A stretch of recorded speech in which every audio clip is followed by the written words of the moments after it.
Salutare, dragi prieteni! Revin din nou cu un tutorial și vreau să vă arăt cum punem un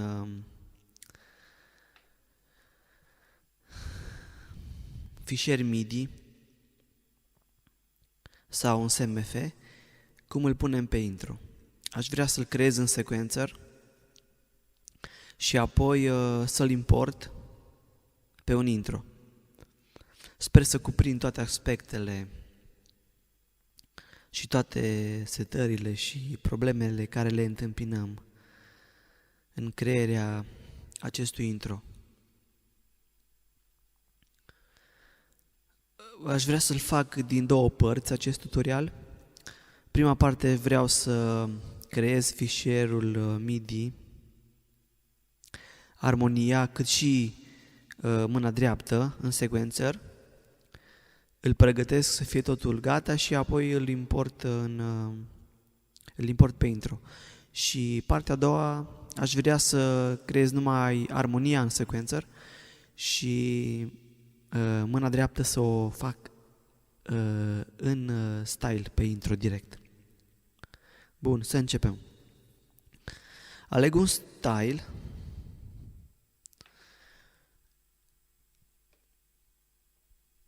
Facem un scurt test.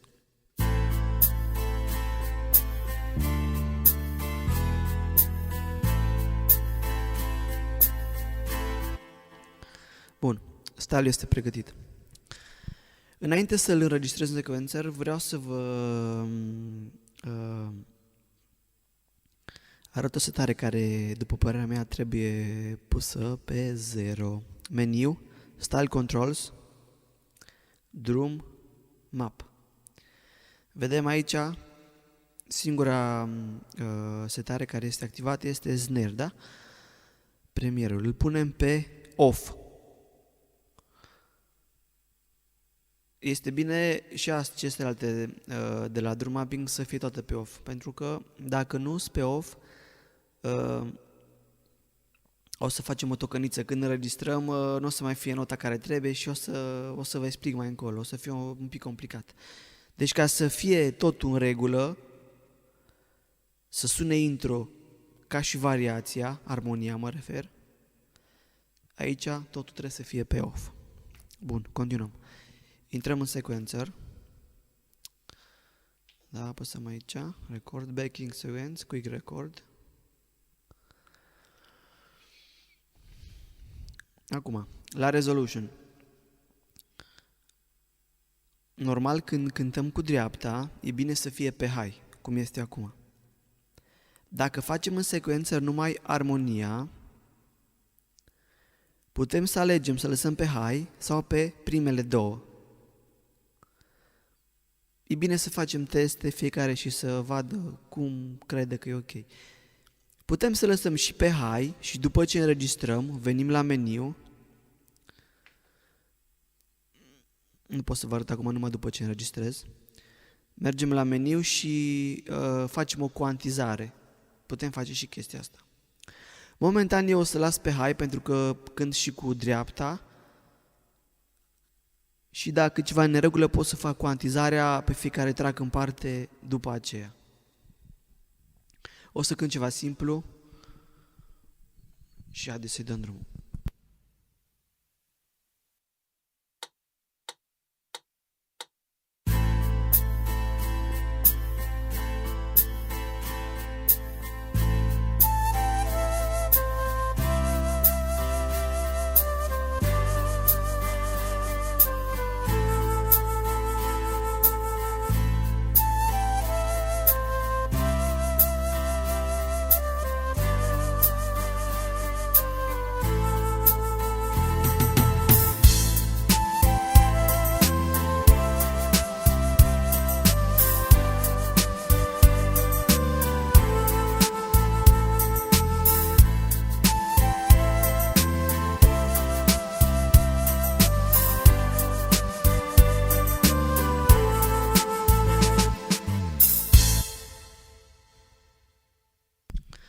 Bun. Să-l ascultăm.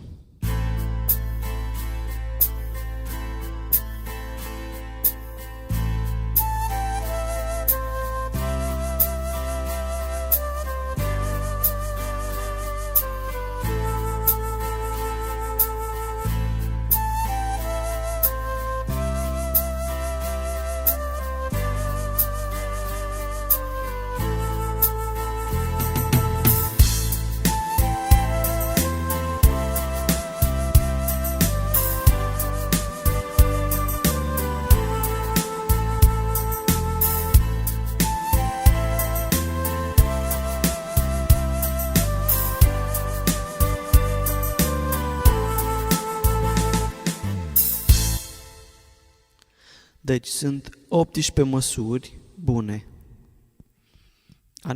A 19-a va trebui tăiată, decupată. Dreapta, da? Ce am cântat cu dreapta s-a înregistrat pe trackul numărul 1. Va trebui să-l mut pe trackul numărul 16, care este gol, în cazul meu. Și haideți să-l mutăm. Vedem și așa, și volumul 8686. Este aproape identic. Bun. De fapt este identic. Ok. Cum îl mutăm? Apăsăm meniu, Song Edit, Copy. Aici alegem Overwrite. De pe trackul 1 pe trackul 16. Începând cu măsura 1, terminând cu măsura... Am zis că... Hai să zic 19 măsuri. Deci de la 1 la 19 copiem, de pe trackul 1, începând cu măsura 1 pe trackul 16 și repetăm o dată. Toată formula se repetă o singură dată. Executăm. Așa. Ne uităm ce ton avem. În Legacy, pagina 2, un fluier, da?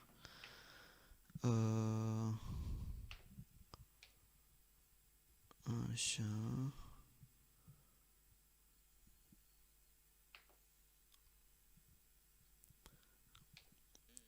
Punem pe mut track 1 și testăm.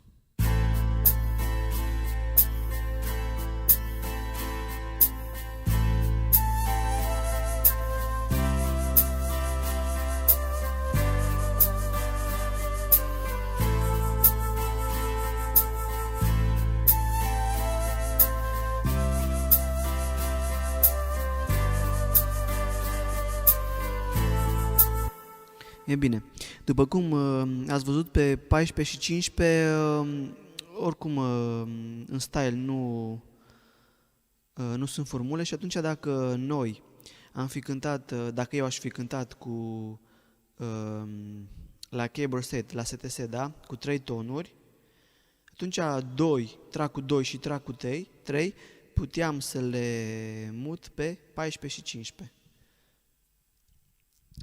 Bun, am cântat numai cu un singur ton ca să fie mai simplu. Deci, am mutat track 1 pe 16, salvăm mid-ul. Așa, îi punem numele test intro 1. Așa.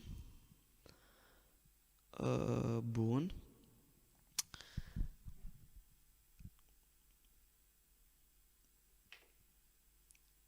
O să mai fac un MIDI. Sau cred că o să las tot pe acesta. Dar fără track-ul 16, deci fără mâna dreaptă. Nu-l mai fac încă o dată, las tot pe ăsta, pur și simplu mă duc și șterg track-ul numărul 16.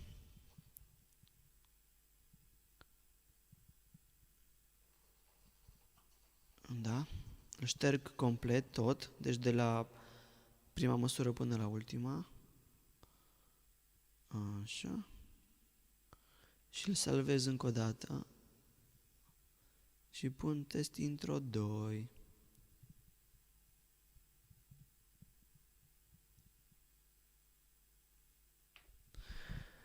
Ok. După cum v-am zis, putem și să cuantizăm track-urile. Dacă folosim metoda la resolution high și vedem că ceva nu e în regulă, putem să cuantizăm fiecare track în parte, începând de la 1 până la 16.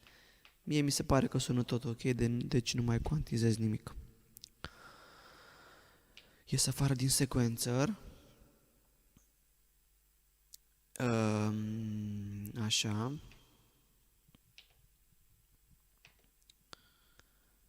Și mergem și edităm ritmul. Record edit current style. Deci vrem să punem pe variațiunea 1. Momentan avem pe variațiunea 1. Hai să o șterg.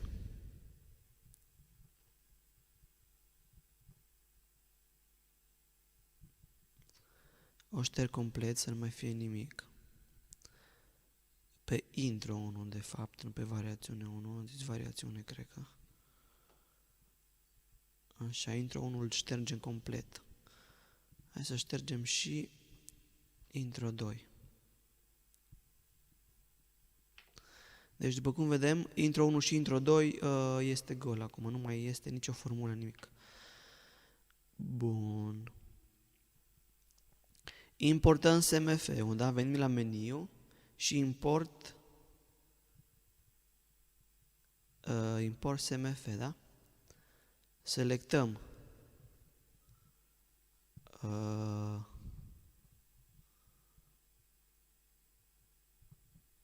midul. Aici nu bifăm căsuța.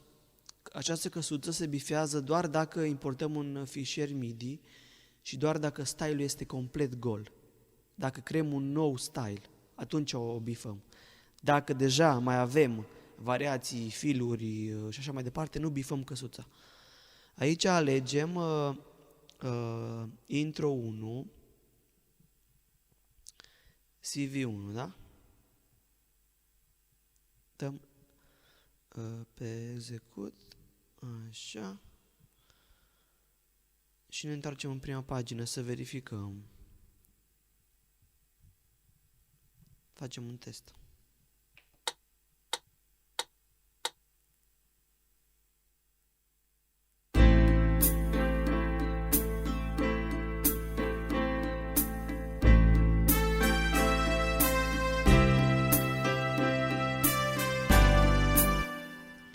Bun, vedem că sunt alte instrumente. Probabil că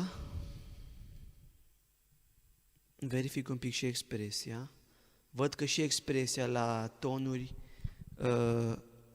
e alta față de intro față de variațiunea cu care am înregistrat midul în sequencer. Ce facem în acest caz? Putem să o luăm pe rând, să edităm fiecare instrument, să-l setăm sau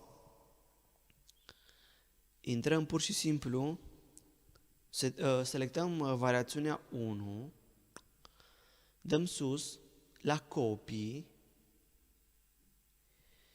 și acum vedem aici că putem să bifăm mai multe elemente.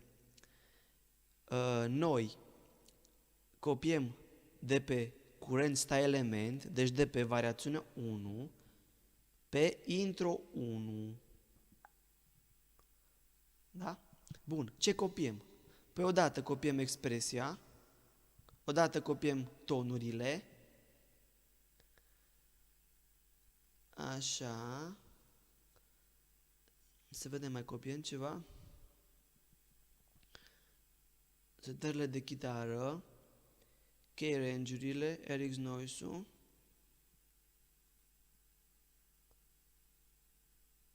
așa, cam atâta, că la celelalte nu cred că avem setări. Și la key chord și la entity table o să vedem după aceea. Deci le copiem. Încercăm să vedem acum cum sună intro față de variațiune. Și acum intro.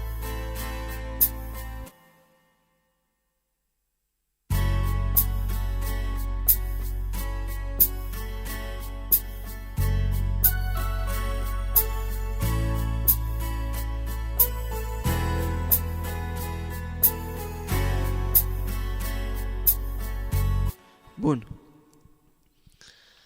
Nu sună bine pentru că, în primul rând, trebuie să ținem minte din ce gamă am cântat în sequencer. Eu am cântat din mi minor. Este foarte important să nu cântăm nici cu transpos, da? Deci să fie pe 0 când cântăm în sequencer. Bun. Eu am cântat din la minor am cântat, da? Din la minor. Ce facem aici? Setăm la minor pe toate tracurile de la intro 1.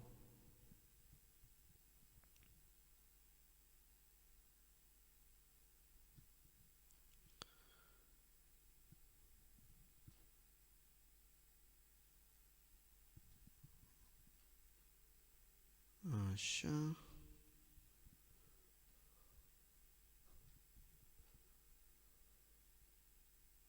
Setările astea trebuie făcute pentru că altfel nu sună bine, sună din altă gamă.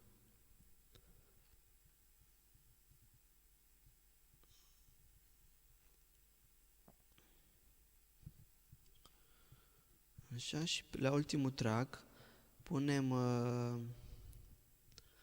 tonul cu care am cântat noi, da? Încă o setare, aici automat, după cum v-am explicat și în tutorialele trecute.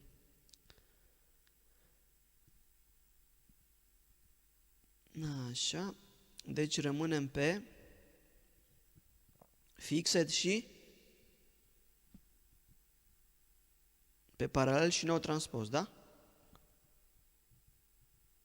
Așa. Mai verificăm o dată.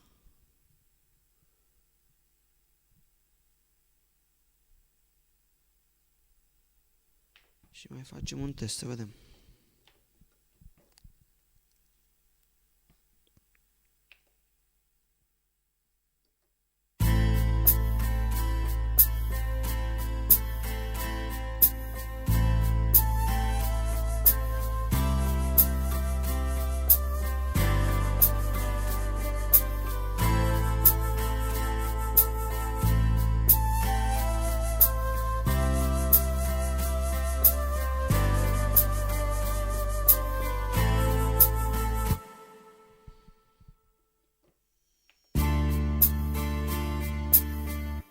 Încercăm și din altă gamă, să vedem dacă cântă bine.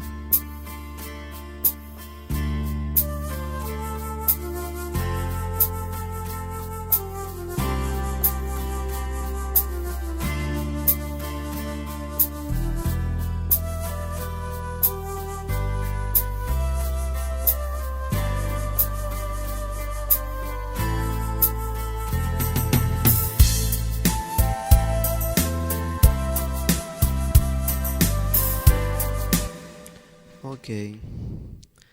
Ce setări mai avem de făcut? După cum poate ați observat, la început este o măsură goală. Totdeauna când importăm un fișier MIDI, se pare că apare o măsură goală la început. Trebuie să o șterg, să o decupez de acolo. Selectez intro 1, CV1, da? Viu la meniu, la Style Edit, așa, viu la Cut, că nu merge cu delete, trebuie să dau la cut, intro 1, CV1, start, începând cu măsura 1, șterg o măsură.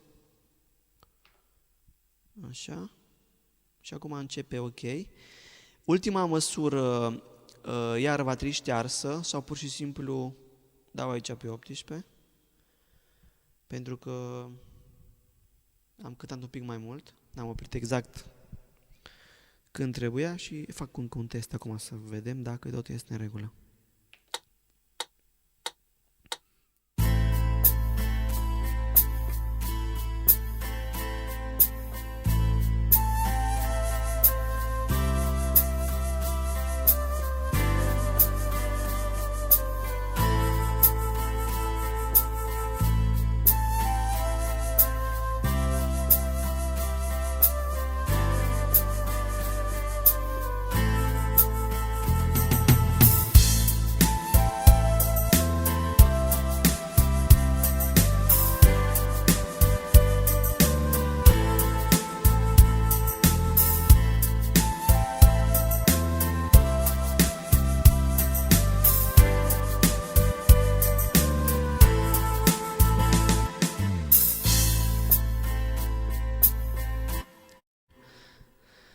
Se pare că totul este bine. După cum ați văzut, când se termină intro, puteți da un fill, un break, ceva cum am dat eu, ca să intre, să fie tranziția mai frumoasă din intro în variațiune. Puteți să lăsați și simplu dacă vreți, dar după cum ați văzut, sună mai bine cu un fill de tobe sau un break la ultima măsură, da? De pe intro. Bun. Vreau să vă mai zic un pont. Dacă ritmul cu care înregistrăm în sequencer are track-uri de guitar mod, cum e în cazul nostru, ACC1, da? Acompaniament 1 și acompaniament 2, dacă are track-uri de guitar mod, putem să punem pe solo track și să ascultăm cum se aude pe intro și dacă nu se aude bine, se aude prea jos sau prea sus, putem să mergem la Style Edit Transpose și să dăm cu minus 12 sau plus 12 acele track-uri de guitar mod, da? Vorbim de intro în cazul nostru, și vedem cum se aud. Asta în cazul în care nu se aud bine, pentru că se întâmplă uneori să se audă prea jos. Fac un test acum să văd dacă se aud ok pe intro chitările acestea două.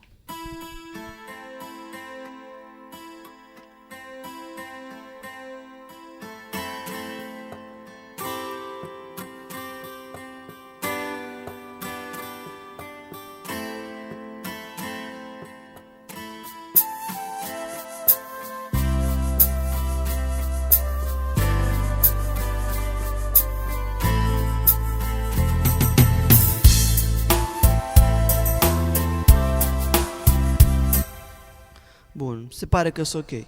Totuși am întâlnit situații în care erau date mai în jos cu o octavă și atunci a trebuit să le urc înapoi ca să se audă exact ca pe variațiune.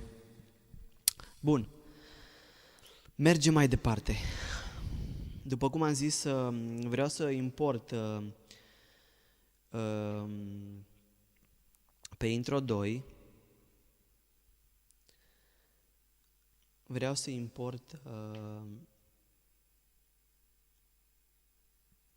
al doilea fișier MIDI care are doar armonia, da? Deci l-am selectat, da? Test intro 2. Nu bifăm, cum am zis, căsuța de inițializare. Aici alegem intro 2 CV1 sau putem intro 2 CV2. Eu am lăsat CV1 și executăm. Bun, acum din nou va trebui să copiem toate tonurile. Ce fac eu acum? Că este mai simplu ca data trecută. Că acum pot copia și gamma, și entity table și type. Deci las pe intro 1, da? Mă duc la copy și aici așa rămâne current style settings de pe intro 1 pe intro 2 și bifăm și aceste două căsuțe și chiar și Humanized Guitar și dăm OK. După cum vedem, s-a copiat absolut tot, tonurile, gamma. Dacă ne uităm aici, s-a copiat și expresia, s-a copiat și range-ul, absolut tot. Bun. Testăm variațiunea intro 2. Totuși înainte, după cum știți, trebuie să ștergem cu cut din nou măsura de început, da? intro 2, CV1, start, începând cu 1, o măsură, am șters-o și aici punem pe 18, că sunt 18 măsuri în total. Bun, pe ACC5 nu o să am fluierul respectiv, tonul respectiv, pentru că nu este și o să-l fac manual. Facem un test să vedem cum sună.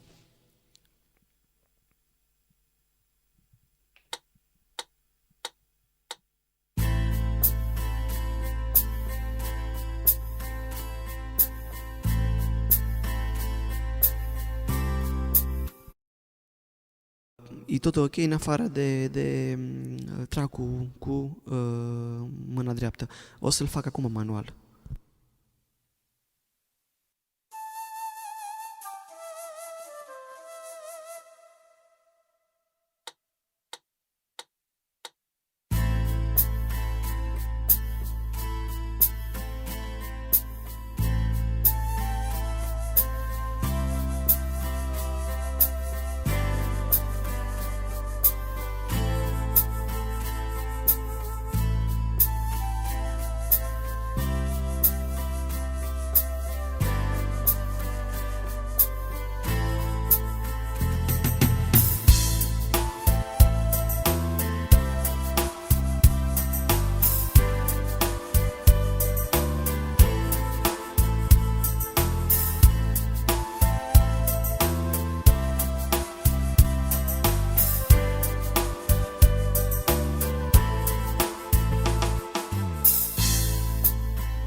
Bun. Facem un test. Dăm și expresia puțin mai tare.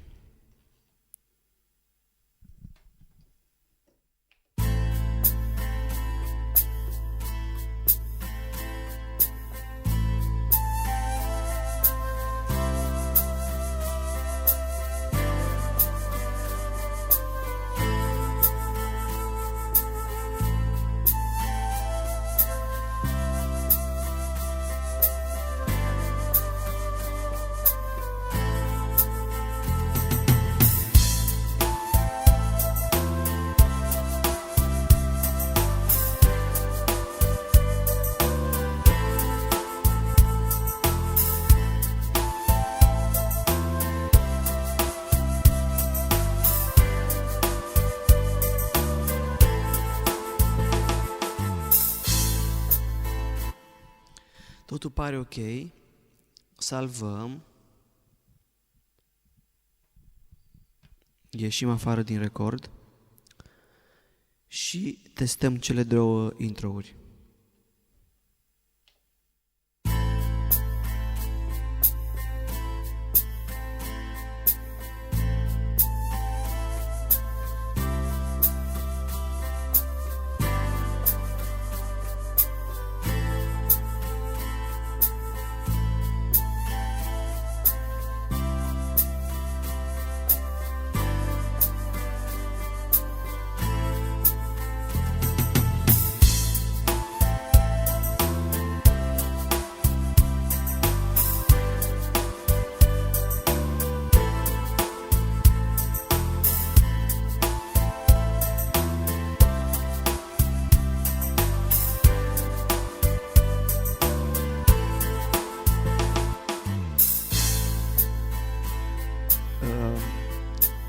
Încercăm și intro 2.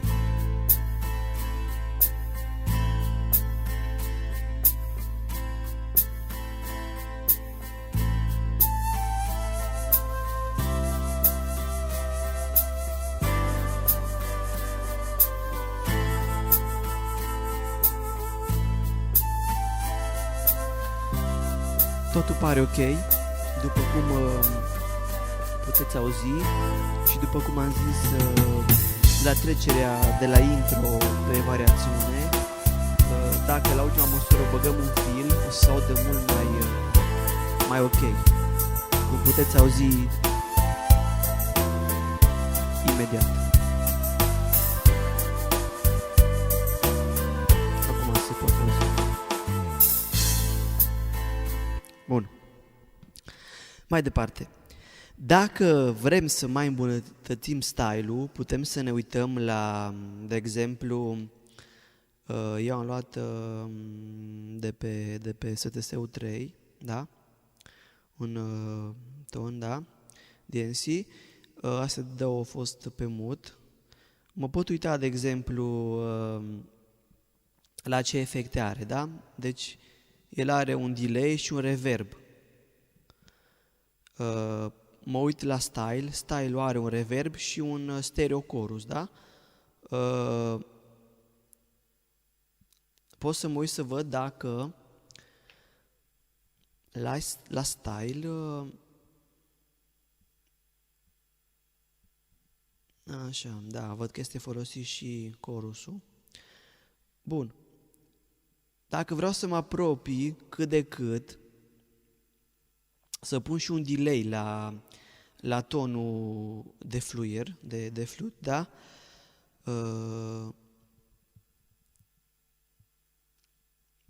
Ce pot să fac în cazul acesta? Dacă aici așa, la style, modul stereo chorus nu era folosit, în cazul meu e folosit pe style, dar dacă nu era folosit, puteam să copiez la Master FX2 acest delay, da? Îl puneam pe style și pur și simplu vedeam că la fluid eram 41 la reverb și 100 la delay. Puteam să pun aici așa. Dar în cazul nostru, pentru că este folosit, pot să fac altceva. Pot să iau să insertez să pun un insert de FX, același delay care îl avem aici, la dreapta. Pot să iau setările, copy effect, da?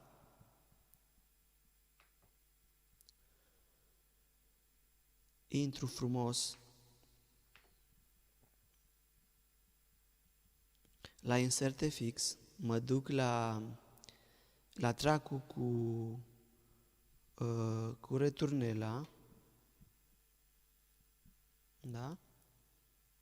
Dau aici, îl activez și dau lipire efect, da? Și am pus pe style insertul cu delay-ul care era pe STS, da? Pe keyboard set. Facem un test.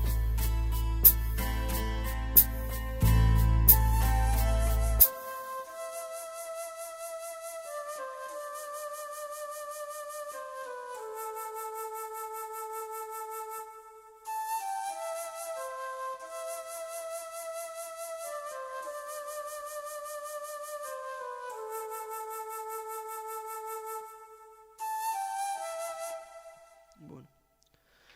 Varianta cealaltă, dacă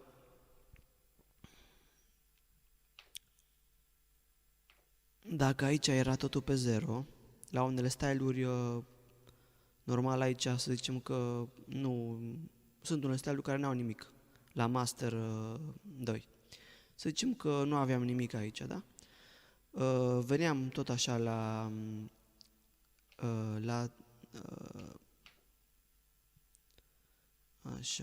STS, copiam delay-ul, cum am făcut ora trecută, pardon, așa, copy effect, așa, și îl puneam la style,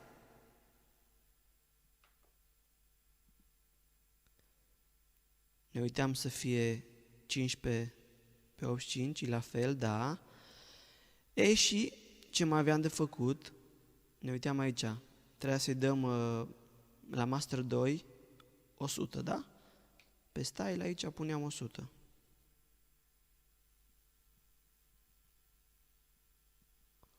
Și acum o să se audă în style exact cum se auzea pe STS-ul.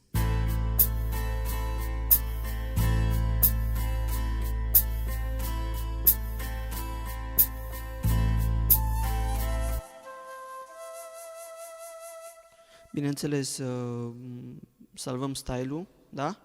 De la sus, de la săgeată și Right Current Style Settings.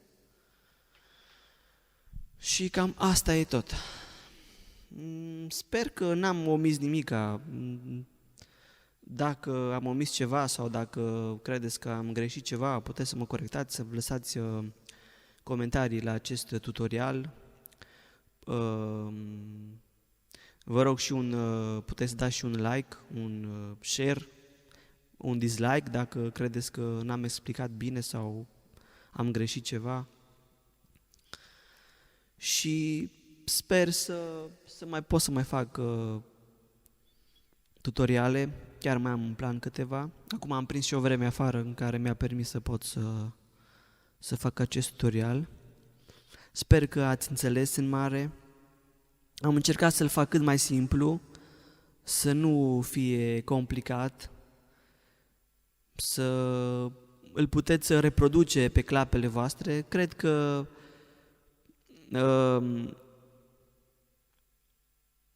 îl puteți face pe toate modelele de clape. Cred că chiar și de la PA2, mă gândesc, nu sigur, dar oricum de la PA3 încoace puteți.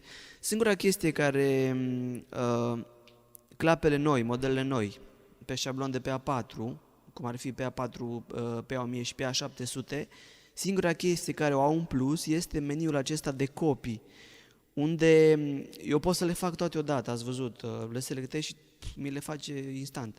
Ei, la modelele mai vechi, cum ar fi PA3, PA600, 900 și așa mai departe, chestiile astea va trebui să le faceți manual și atunci veniți aici și eventual, să zicem că selectați variațiunea 1, faceți o poză, să vedeți ce expresie aveți la fiecare track, mergeți pe intro și setați expresia manual.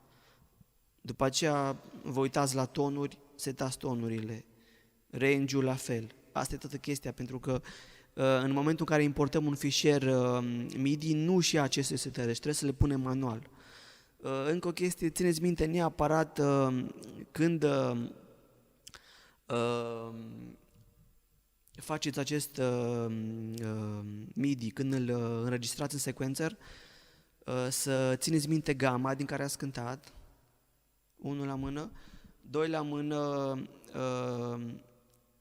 după cum v-am zis, să nu fie transpus, da?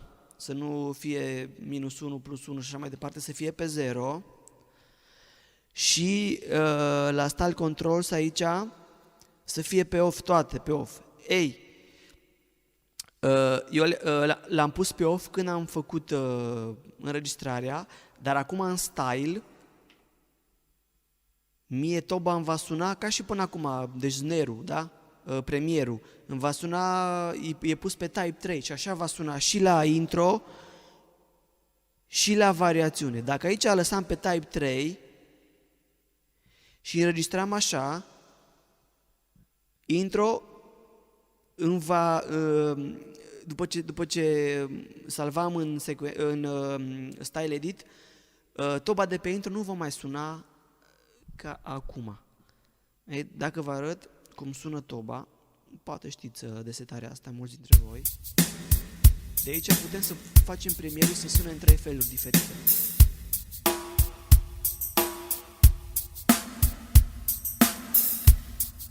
Ei, dacă setarea asta rămâne pe off, să înregistrați exact cum e style-ul corect făcut el, cum e el scris. Dacă aici era pus pe Type 3, mie nu mai îmi bătea, să zicem că snare-ul normal e pe D2, da? Și celălalt e pe C2. Nu, pardon, pe E, pe Mi, da? Pe E2. Ei, dacă noi înregistram cu Type 3, poate că îl bătea, în formulă era Mi, da? Deci era E3-ul. Și noi când puneam aici pe Type 3, nu mai suna, că e o chestie aici, o să fac un tutorial și o să explic și problemele astea, pentru că chiar nu am văzut pe nimeni să explice această setare și mai ales unde e ea în kitul de tobe, adică pe ce clape sunt aceste 4 tipuri de snare, de premier, da? Unde trebuie pus în kitul de tobe ca să sune aici în 4 feluri diferite, inclusiv mă refer și la toba mare, la fel. Pe ce clape, da, trebuie puse aceste 4 tipuri de tobă mare ca să sune în 4 feluri diferite. La unele kituri de tobe sună doar într-un fel, indiferent că umbli aici, sună tot la fel, pentru că nu îs puse pe clapele pe care trebuie puse. Bun, am vorbit iarăși cam mult, sper că totuși că e folositor și, ce să zic, să ne auzim cu bine. Doamne ajută!